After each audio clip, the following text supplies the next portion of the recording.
Okay, so just making the most of the current situation. It's looking increasingly likely that a lot of my trips could be cancelled this year, but I'm hoping not. So it's going to be a disaster, really. But this is such is life. So all I'm doing at the minute, I'm just tidying up some of the postie bikes. If anybody wants one, there might be a few up for sale. This one, Holly is just having. I'm just lubing up the centre pin on the centre stand just because it's a bit tight, so it doesn't spring back cleanly. So I've just took that off and cleaned that out, which is a bit of a faff, to be honest, just getting the springs back on. So I'm just fighting with the springs at the minute.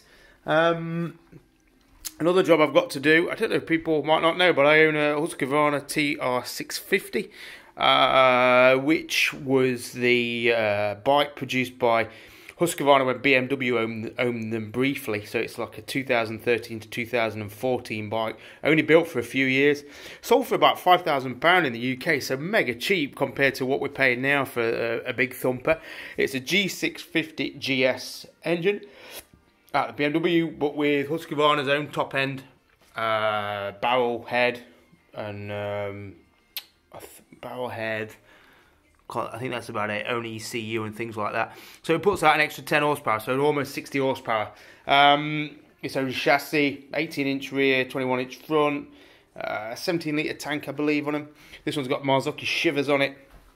And I've got to be honest, it's absolutely. It's probably the best bike I've ever owned. It's just such a good bike, power-wise, handling-wise. I mean, it just pulls so smoothly and so cleanly.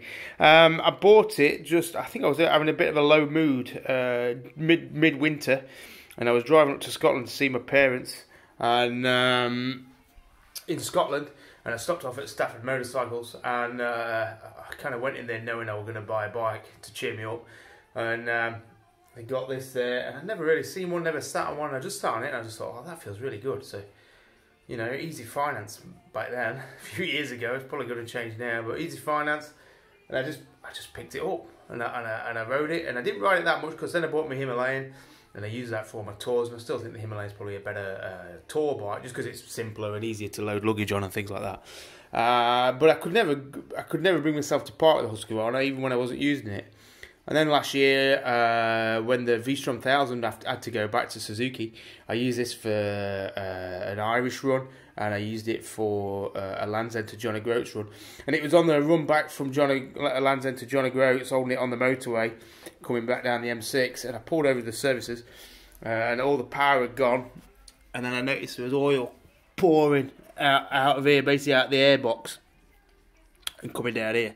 There was a loss of power, and there was white smoke coming out the exhaust. So that's how the bike has been sat for the last 8 months, really untouched. Just been busy doing other things. So part of the plan is just to strip it down, see if I can find, you know, hopefully, because it's a dry sump with the oil in there. I think possibly there's a good chance I might have overfilled it, and it's just gradually blown out the oil into the airbox, and then obviously I don't know, hopefully not done any damage. So I'm going to clean that out.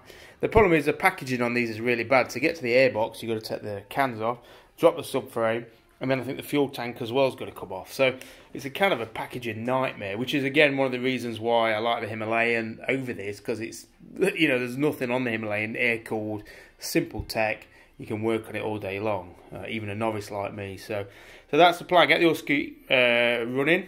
I'm not sure what I'll do with that. Maybe I have to flog that as well. And then I've got one postie bike that's still to be registered. That's the last of the ones that are waiting for the UK plate to come through. But this is a really nice one. This one, low miles, 35,000 kilometres. Tidy, that one. Nice engine, nice clean engine, nice clean paintwork. A bit dusty still from Australia. I've still got videos put up from the Australia trip, just showing you know, the nature of that trip across the outback. But yeah, it's a nice one, that. And then finish this one. I need to get some degreaser on, which one's that? Chloe. That's the bike I rode. That's got a bit of. I went out I took a group out in the middle of winter when the road salt was on the road, and it's all on the bottom of the engine. So I need to get that cleaned down quickly and thoroughly. And then Lucy, she's a good runner.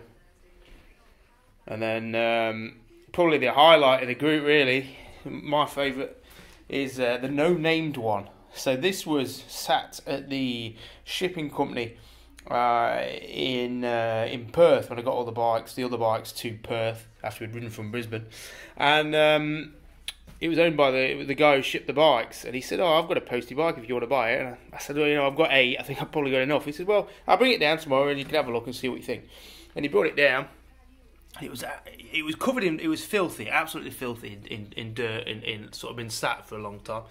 So I just wiped the dirt off, and it was mint, absolutely mint. 25,000 k, and it's it's mint. Runs like a new one, really. So that's that's my favourite. That's it. Postie Bike Central. Camera. Hope everyone's well, and God, let's hope it clears up so we can all get out biking. All right, take it easy. Bye.